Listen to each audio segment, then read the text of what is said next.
Jika awak alergi pada udara, harus hidup di dalam gelembung seumur hidup. Cemana perasaan awak? Semua ada di dalam gelembung. Lampu 12 watt warna hangat dan dingin. Lonceng angin zamrud mewah. Television hitam putih ditambah Simmons. Tidur mendengar cerita dongeng. Bisa bantu awak menata rambut di pagi hari. Kehidupan begitu bersantai. Berapa lama awak bisa tahan? Dan pelakon kita Da Zuang. Ketika lahir, malangnya mendapat penyakit pelik, dipanggil imunodeefisiensi, dengan gampang dikatakan, yaitu tidak bisa lihat udara. Karena ada sedikit kuman di udara, akan mengambil nyawa Da Zuang. Sehingga 4 tahun, dia baru saja pulang dari hospital. Ibu teliti lindungi Da Zuang. Sebuah bola terbang kemari, ibu cepat-cepat menangkapnya. Lepas itu memberikannya kembali kepada anak itu. Baru sahaja sampai rumah, ibu cepat buat makanan lezat buat Da Zuang. Itu sahaja, di bawah jagaan teliti ibu. Da Zuang tumbuh perlahan di gelembung. Kanak-kanak yang nakal sering menertawakan Da Zuang, dan melemparkan batu kepadanya dari masa ke masa. Hasilnya dapat dibayangkan, ibu memegang senapang semprot. Mereka bertiga basah kuyup, biar tidak bosan. Ayah juga membeli basikal untuknya. Tetapi dia tidak tahu bagaimana mengajarnya. Setiap makan tengah hari letakkan di dalam gelembung, dan steam untuk menyingkirkan bakteria. Da Zuang baru bisa makan dengan tenang. Hari demi hari, Da Zuang sudah besar. Da Zuang yang tinggal dalam gelembung selama 16 tahun. Di samping menikmati dunia sendiri, dan bermain kecapi, dia juga mempunyai salah satu hobi terbesar, yaitu mengelap kaca dengan tuala. Oh, ternyata tidak, melihat Cui menyuci kereta. Pada masa yang sama Cui juga memperhatikannya. Hari ini, dia datang ke rumah Da Zuang. Sebaik sahaja masuk tertarik dengan pipe besar di hadapan saya. Pipe yang menuju ke semua bahagian rumah. Agar Da Zuang boleh bergerak di sekeliling. Karena Da Zuang pertama kali bercakap dengan wanita. Hati Nina sangat tegang. Mulutnya terus bicara. Cui terpana. Tapi dia naif dan comel. Dan memenangi hati Cui. Selepas Cui pergi, ibu dengan cepat membasmi kuman gelembung. Hati Da Zuang saat ini sudah terbang mengikuti Cui pergi. Hari selepas itu, Cui ada waktu akan datang bermain dengan Da Zuang. Da Zuang juga dengan teliti mengajarkannya memainkan kecapi.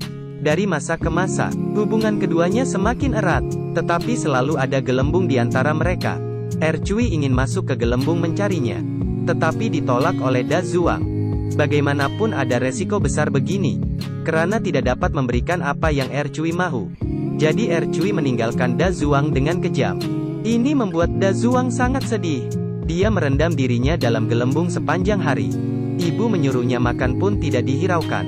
Suatu hari, Cui tiba-tiba muncul. Malangnya bawa berita buruk. Lelaki baru dia melamarnya. Dia datang tanya Da Zuang apakah dia mau setuju. Walaupun hatinya Da Zuang ada Cui, tetapi dia tetap memberkatinya. Cui pergi dari sini dengan mata merah, tetapi meninggalkan sebuah hadiah sebelum pergi, yaitu bola kristal seharga $9,9. Ada pasangan kekasih duduk di dalam. Ada tulisan besar Love You namanya. Ini tiba-tiba membawakan Da Zuang semangat. Dia memutuskan untuk merancang sut gelembung untuk pakaian luar. Untuk mengekalkan cinta sendiri, demi cinta sendiri. Da Zuang mulai merancang sut gelembungnya. Dia masuk ke dalam sut gelembung. Perlahan mengisi sut gelembung dengan oksigen. Kemudian menusuk rumah gelembung dengan sengaja. Lepas itu berjalan keluar memakai sut gelembung. Tetapi bermula dengan teruk. Tanpa diperhatikan, satu kaki memijak kosong dan bergolek ke bawah. Untung saja kualiti sut gelembung itu baik. Jika tidak semuanya akan bocor. Tetapi saat buka pintu, langsung menghadapi kesulitan pertama. Karena sut gelembung besar, jadi tersekat. Da Zuang pukul dengan kemarahan. Lepas itu jatuh cium bumi. Selama 16 tahun, ini kali pertama Da Zuang keluar. Ingin tahu tentang semua perkara di luar. Malah bercakap dengan tiang telepon. Lepas itu berlari sepanjang jalan. Keseronokan yang tidak biasa. Mesti cakap. Kekuatan cinta sungguh hebat. Bisa buat Da Zuang punya keberanian keluar dari rumah. Dia datang untuk beli tiket dan coba cari Cui dengan kereta.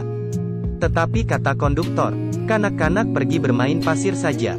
Da Zuang terpaksa berjalan kaki untuk cari Cui. Tetapi baru saja di jalan raya, Nasib baik Sud Gelembung Besar tak terkalahkan. Tiada muncul masalah apapun. Orang di kereta bersedia memberi Da Zuang perjalanan. Lepas itu dia bertemu Pak Cik yang baik hati. Selepas Pak Cik mendengar pengalamannya, Pak Cik merasa sangat simpati. Karena dirinya sama seperti Da Zuang. Rindu akan cinta yang panas. Jadi dia membawanya. Di bandar, Da Zuang bertemu lagi seorang lelaku tua degil. Selepas mendengar kisah Da Zuang, mesti mengantarnya ke sana. Da Zuang terpaksa dengar lelaki tua masuk kereta. Di jalan, lelaku tua memandu selama 10 jam. Sampai lelaki tua ini sudah pergi. Hasilnya brek tajam dan Da Zuang terbang keluar. Pada akhirnya orang tua lain, yang memandunya memakai jet pejuang. Perjalanan melewati Sungai Kuning, melintasi air terjun puluhan meter. Akhirnya saat dua orang menyembah, tiba di sini, di depan Er Cui, dia dengan berani membuka sut gelembungnya. Er Cui terharu dan menitiskan air mata. Da Zuang akhirnya dapat tahu, tidak ada yang terjadi padanya. Perlu dibilang kuasa cinta itu benar bisa mengalahkan segala-galanya. Lepas itu berdua jalani kehidupan yang tidak dapat dijelaskan. Ikuti Kiki, bawa awak jalan ke dalam kehidupan.